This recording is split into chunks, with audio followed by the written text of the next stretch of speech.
2026లో ఇండియాలో ఒక silent crisis మొదలయ్యే ఛాన్సెస్ ఉందని సైంటిస్ట్ వార్నింగ్ ఇస్తున్నారు. ఈసారి ప్రమాదం బార్డర్ దగ్గర కాదు, స్టాక్ మార్కెట్లో కాదు, పాలిటిక్స్లో కూడా కాదు. ఈసారి ప్రమాదం సముద్రంలో మొదలవుతుంది. ఇంకా షాకింగ్ విషయం ఏంటంటే అది 12,000 కిలోమీటర్ల దూరంలో ఉన్న పసిఫిక్ ఓషన్లో మొదలవుతుంది. కానీ దాని ఎఫెక్ట్ మాత్రం నేరుగా మీ ఇంటి కిచెన్ మీద పడవచ్చు. వచ్చే కొన్ని నెలల్లో ఫుడ్ ప్రైసెస్ పెరగచ్చు, వెజిటేబుల్స్ రేట్స్ పెరగచ్చు, కరెంట్ బిల్స్ పెరగచ్చు, ఫార్మర్స్ మీద భారీ లాసెస్ చూడొచ్చు. ఇంకా ఇండియా ఎకనామీ కూడా స్లో అయ్యే ప్రమాదం ఉంది. సైంటిస్ట్ ఇప్పుడే ఒక డేంజరస్ వర్డ్ వాడుతున్నారు, సూపర్ ఎల్ నీనో. వాళ్ళు చెప్తున్నది ఏంటి అంటే 2026లో వచ్చే ఎల్ నీనో చాలా పవర్ఫుల్గా ఉండొచ్చు అని. కొంతమంది ఎక్స్పర్ట్స్ అయితే ఇది హిస్టరీలోనే స్ట్రాంగెస్ట్ ఎల్ నీనో అయ్యే అవకాశం ఉంది అని అంటున్నారు. కానీ అసలు ప్రశ్న ఏంటి అంటే పసిఫిక్ ఓషన్లో నీళ్లు వేడెక్కితే మన ఇండియాలో రైతు ఎందుకు సఫర్ అవుతాడు? మన కిచెన్ మీద ఎఫెక్ట్ ఎందుకు పడుతుంది? పెట్రోల్ ధరలు, ఫుడ్ ఇన్ఫ్లేషన్, ఎకనామీ ఇవన్నీ ఎందుకు ఎఫెక్ట్ అవుతాయి? ఇంకా ముఖ్యంగా ఇండియా ఈసారి సేఫ్గా బయటపడగలదా? ఈ వీడియోలో మనం అదే తెలుసుకోబోతున్నాం. సూపర్ ఎల్ నీనో అంటే అసలు ఏమిటి? ఇది ఇండియాని ఎలా ఎఫెక్ట్ చేస్తుంది? ఎందుకు హిస్టరీలో కోట్ల మంది ఆకలితో సఫర్ అయ్యారు? ఇంకా ఈసారి సిచ్యువేషన్ ఎంత డేంజరస్గా ఉండబోతుంది అనేది సింపుల్గా అర్థమయ్యేలా చూద్దాం. అలాగే వీడియో చివరిలో ఇండియా ఈ క్రైసిస్ని ఎలా హ్యాండిల్ చేయగలదు అనే సొల్యూషన్స్ కూడా మాట్లాడుకుందాం. సో ఈ వీడియోని పూర్తిగా చూడండి, ఎందుకంటే ఇది కేవలం వెదర్ స్టోరీ కాదు, ఇది ప్రతి ఇండియన్ ఫ్యూచర్ని సంబంధించిన స్టోరీ. ప్రతి సంవత్సరం మే నెల వచ్చిందంటే ఇండియా మొత్తం ఒక పెద్ద వేడి రూమ్లా మారిపోతుంది. తెలంగాణ నుంచి రాజస్థాన్ వరకు టెంపరేచర్స్ 45 డిగ్రీస్ దాటిపోతాయి. విలేజెస్లో నీళ్లు కోసం స్ట్రగుల్ స్టార్ట్ అవుతాయి. ఫార్మర్స్ మాత్రం ఒకటే ఎదురు చూస్తూ ఉంటారు, వానలు ఎప్పుడు వస్తాయి అని. జూన్ ఫస్ట్ వీక్ నుంచి అరేబియన్ సీ వైపు నుంచి వచ్చే మాన్సూన్ క్లౌడ్స్ మెల్లగా ఇండియాలోకి ఎంటర్ అవుతాయి. అదే మన మాన్సూన్ సీజన్. కానీ చాలామందికి తెలియని విషయం ఏంటి అంటే ఈ మాన్సూన్స్ కేవలం వర్షం కాదు, ఇది ఇండియా ఎకనామీని సైలెంట్గా రన్ చేసే ఒక మేజర్ సిస్టమ్. ఎందుకంటే ఇండియాలో అగ్రికల్చర్ ఇప్పటికీ చాలా ఇంపార్టెంట్ సెక్టర్. మనం తినే ఫుడ్ నుంచి విలేజెస్ ఎకనామీ వరకు చాలా సిస్టమ్స్ మాన్సూన్ మీదే ఇండైరెక్ట్గా డిపెండ్ అవుతాయి. వానాలు బాగుంటే క్రాప్స్ బాగుంటాయి, ఫుడ్ సప్లై స్టేబుల్గా ఉంటుంది, ప్రైజెస్ కంట్రోల్లో ఉంటాయి. కానీ వర్షాలు పడకుంటే క్రాప్స్ డ్యామేజ్ అవుతాయి, ఫుడ్ ప్రైసెస్ పెరుగుతాయి, ఫార్మర్స్ లాసెస్ ఫేస్ చేస్తారు. ఆ ఎఫెక్ట్ మెల్లిగా కామన్ పీపుల్ పాకెట్స్ మీద కూడా పడుతుంది. ఇక్కడే అసలైన షాకింగ్ పార్ట్ స్టార్ట్ అవుతుంది. ఇండియా మాన్సూన్ కేవలం ఇండియా పైన డిపెండ్ అవ్వదు, దానికి 12,000 కిలోమీటర్ దూరంలో ఉన్న పసిఫిక్ ఓషన్ కూడా ఒక మేజర్ రీజన్ అవుతుంది. ఇప్పుడు ఇది ఎలా జరుగుతుందో సింపుల్గా అర్థం చేసుకుందాం. సమ్మర్లో కరెంట్ పైన ఒక రూమ్ గుర్తు చేసుకోండి. ఫ్యాన్ లేదు, ఏసీ లేదు. కొంచెం టైం తర్వాత రూమ్ మొత్తం సఫోకేటింగ్గా మారిపోతుంది. అప్పుడు మనం విండో ఓపెన్ చేస్తే వెంటనే వేడి గాలి బయటకు వెళ్తుంది, బయట ఉన్న కూల్ ఎయిర్ లోపలికి వస్తుంది. ఇదే basic science of wind. Hot air లైట్గా ఉంటుంది కాబట్టి పైకి వెళ్తుంది, అక్కడ లో ప్రెషర్ ఫామ్ అవుతుంది. కూల్ ఎయిర్ హెవీగా ఉంటుంది కాబట్టి అక్కడ హై ప్రెషర్ ఉంటుంది. అందుకే విండ్ ఎప్పుడు హై ప్రెషర్ నుంచి లో ప్రెషర్ వైపు మూవ్ అవుతుంది. ఇప్పుడు ఇదే కాన్సెప్ట్ ఇండియాపై అప్లై అవుతుంది. సమ్మర్లో ఇండియా భూమి చాలా హీట్ అవుతుంది, దాంతో హాట్ ఎయిర్ పైకి వెళ్తుంది. ఇండియాపై ఒక హ్యూజ్ లో ప్రెషర్ జోన్ ఫామ్ అవుతుంది. అదే టైంలో ఇండియన్ ఓషన్ కంపారిటివ్లీ కొంచెం కూల్గా ఉంటుంది, అక్కడ హై ప్రెషర్ ఉంటుంది. అందుకే ఇండియన్ ఓషన్ నుంచి మాయిశ్చర్తో ఉన్న గాలులు స్పీడ్గా ఇండియా వైపు మూవ్ అవుతాయి. అవే మాన్సూన్ విండ్స్, అవే మనకి రెయిన్స్ తీసుకొస్తాయి. కానీ ఇండియా మాన్సూన్కి ఇంకొక హిడెన్ ఇంజన్ కూడా ఉంటుంది. అదే ఇండోనేషియా దగ్గర పసిఫిక్ ఓషన్లో ఉంటుంది. నార్మల్లీ పసిఫిక్ ఓషన్లో ట్రేడ్ విండ్స్ అని పిలిచే పవర్ఫుల్ విండ్స్ సౌత్ అమెరికా నుంచి ఇండోనేషియా వైపు కంటిన్యూస్గా బ్లో అవుతూ ఉంటాయి. ఆ విండ్స్ వామ్ వాటర్ని ఇండోనేషియా సైడ్కి పుష్ చేస్తాయి. దాంతో ఇండోనేషియా దగ్గర కూడా హాట్ ఎయిర్ పైకి వెళ్తుంది, అక్కడ ఇంకొక లో ప్రెషర్ ఏరియా ఫామ్ అవుతుంది. ఈ సెకండ్ లో ప్రెషర్ కూడా ఇండియా వైపు మాయిశ్చర్ని పుల్ చేయడానికి హెల్ప్ చేస్తుంది. సింపుల్గా చెప్పాలి అంటే ఇండియా మాన్సూన్ని 2 ఇంజన్స్ కలిసి రన్ చేస్తాయి.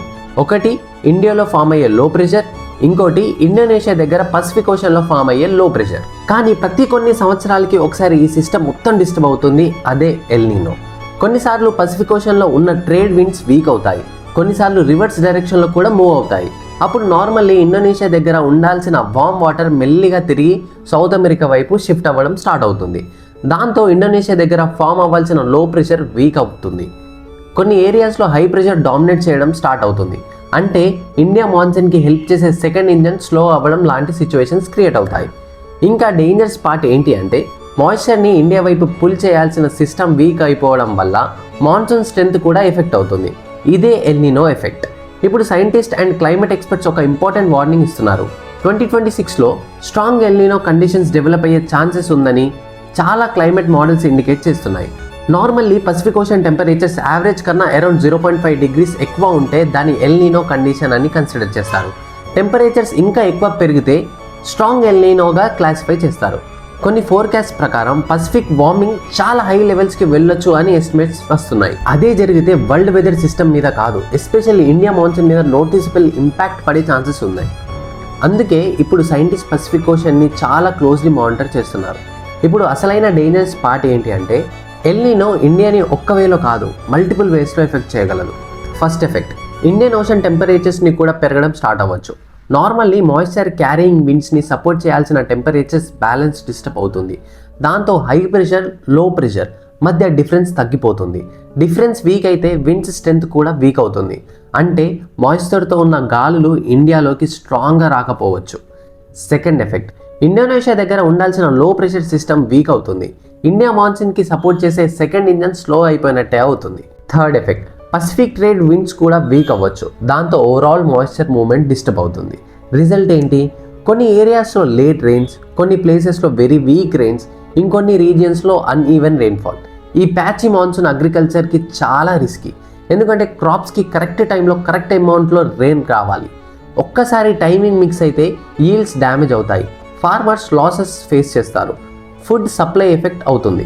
హిస్టరీలో జరిగిన చాలా మేజర్ డ్రౌట్స్ ఇయర్కి ఎల్ నీనో కండిషన్ లింక్ ఉందని సైంటిస్ట్ అబ్జర్వ్ చేశారు. 1876 to 78 ఇయర్స్ పీరియడ్లో ఇండియా సివియర్ ఫెమైన్ ఫేస్ చేసింది. క్రాప్స్ ఫెయిల్ అయ్యాయి. Millions of people starvation and disease వల్ల సఫర్ అయ్యారు.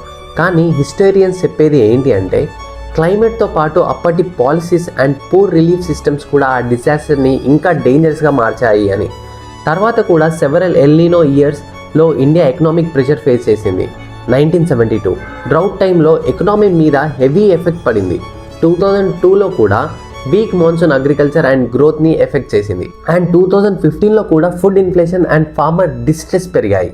అంటే ఎల్ నీనో అనేది కేవలం వెదర్ స్టోరీ కాదు, అది ఫుడ్ ప్రైసెస్ని ఎఫెక్ట్ చేయగలదు, ఫార్మర్స్ లైఫ్స్ని కూడా ఎఫెక్ట్ చేయగలదు, ఎకనామీ పేస్ని కూడా స్లో చేయగలదు. ఇప్పుడు క్వశ్చన్ ఏంటి అంటే ఇండియా ప్రిపేర్గా ఉందా? కొంతవరకు అవును. ఇప్పుడున్న ఇండియా 1876 ఇండియా కాదు. గవర్నమెంట్ దగ్గర హ్యూజ్ ఫుడ్ బఫర్ స్టాక్స్ ఉన్నాయి. వీట్, రైస్ స్టోరేజ్ చాలా ఎక్కువగా ఉంది. ఇరిగేషన్ ప్రాజెక్ట్స్ కూడా ఇంప్రూవ్ అయ్యాయి. టెక్నాలజీ ఉంది. వెదర్ ఫోర్కాస్టింగ్ సిస్టమ్స్ ఉన్నాయి.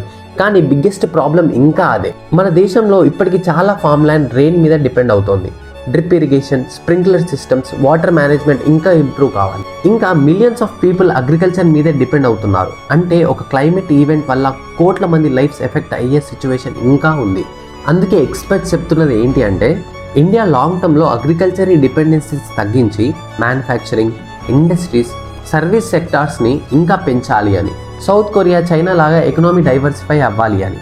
లేకపోతే పసిఫిక్ ఓషన్లో కరెంట్స్ మారితే ఇండియా ఎకనామీ షేక్ అయ్యే పరిస్థితి అలాగే ఉంటుంది. చివరిగా ఒక విషయం మాత్రం క్లియర్, క్లైమేట్ చేంజ్ అనేది ఫ్యూచర్ ప్రాబ్లం కాదు. దాని ఇంపాక్ట్ ఇప్పుడు మన ఫుడ్ మీద, బిల్స్ మీద, ఫార్మర్స్ మీద, ఎకనామీ మీద కనిపించడం మొదలవుతుంది. ఇప్పుడు ప్రపంచం మొత్తం పసిఫిక్ ఓషన్ వైపు చూస్తుంది. ఎందుకంటే అక్కడ ఏర్పడుతున్న ఈ సూపర్ ఎల్ నీనో రాబోయే నెలల్లో కోట్ల మంది జీవితాల్ని ప్రభావం చేసే అవకాశం ఉంది. ఇలాంటి కంటెంట్ నేను పోస్ట్ చేస్తూ ఉంటా. ఈ వీడియో మీకు ఇన్ఫర్మేటివ్ అనిపిస్తే please do like, share and subscribe. Thanks for watching. ఇలాంటి వీడియోస్ నేను అప్లోడ్ చేస్తూ ఉంటాను కాబట్టి మన ఛానల్ని సబ్స్క్రైబ్ చేసుకోవడం మాత్రం మర్చిపోకండి. Thank you.